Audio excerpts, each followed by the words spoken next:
Jonathan Hacker's Diary, Chapter 5, Mina in Danger. Some days after Mina got the letter from Arthur with the news of Lucy's death, she had another letter. This was from Professor Van Helsing, a friend of Arthur. In it, he wrote, I know from your letters to Lucy that you were her dearest friend. I would very much like to meet you. Talk about the time when you were with Lucy at Whitby.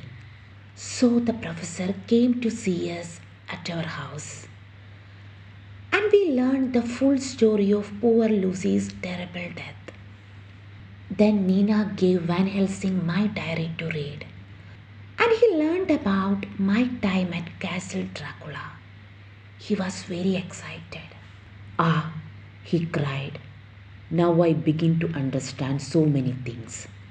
This Count Dracula, he was the vampire that killed poor Miss Lucy. Will you help us to find him? Of course, Mina and I agreed to help.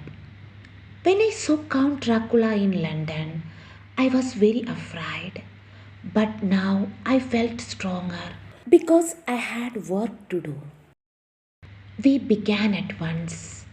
Mina went to stay with Jack Seward's at his house to tell him and Arthur all about the Count. And I went to Whitby. I wanted to find out about the coffins that were in the ship on the night of storm, the ship that brought Count Dracula to England. After many questions, I learned that the coffins were now in the Count's house in London. I hurried back to London and to Jack Seward's house. When I told Van Helsing this news, he called us all together and said, Now the danger begins. I have learned much about vampires from old books, and I know that they can come out only at night. During that day, they are like dead bodies and must have a place to hide. I think that Count Dracula uses his coffins for his daytime hiding places. If we can find him in a coffin, we can kill him. But let's go to his house tonight. We will put holy bread in the coffins, and then the Count cannot get back into them. He will then have no place to hide during the day, and he will be weaker and easier to fight when we find him. So that night, Van Helsing, Jack, Arthur, and I went together to the Count's house. Mina, of course, did not come with us. I was afraid to leave her alone.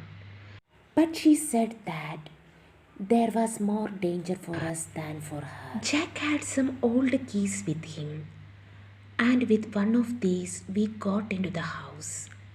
It was old and dirty, and the smell of blood was everywhere. We walked through the cold, empty rooms, and at last we found the coffins.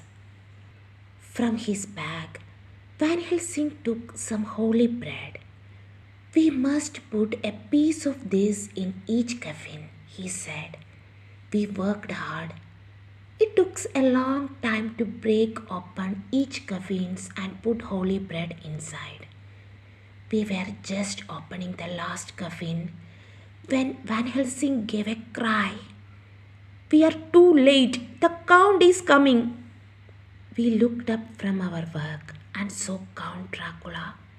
He came through the dark room like a black cloud.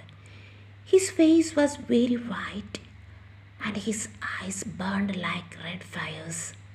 Van Helsing held out his gold cross and the Count stopped. Afraid for our lives, we ran from the house. Quick, cried Van Helsing. We must get back. Now he has been seen us. Mina may be in danger. My heart nearly stopped when I heard this. Oh, Mina, I cried silently. I cannot lose Mina. But when we got back to Jack's house, everything was quiet. I ran upstairs. The bedroom door was locked. I called out to my friends, "Help me! Oh, help me!" Together we broke down the door. And then my blood ran cold. A tall, dark man was standing in the moonlight by the window. In his arms, he held my wife, my Mina. Her white night dress had blood on it, and her face lay against Count Dracula.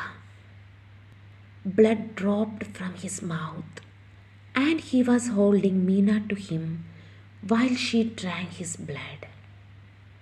I ran to her and tried to pull him away from her. Van Helsing ran at the Count and held up his gold cross. When he saw the cross, Count Dracula moved back and dropped Mina's body. She gave a little cry and fell across the bed. A cloud moved across the moon, and when the moon came from behind it, Count Dracula was not there. "Oh, Mina, my love," I cried. I took her in my arms. "What has happened? Tell us." I was wild with fear. Mina shivered. "Don't leave me," she cried. "Oh, please, don't leave me." Her face was pale, and we could see two little wounds on her neck. She put her head in her hands and gave a long, terrible scream. "Stay with me," she cried, and I held her in my arms until the first light of the day showed in the east.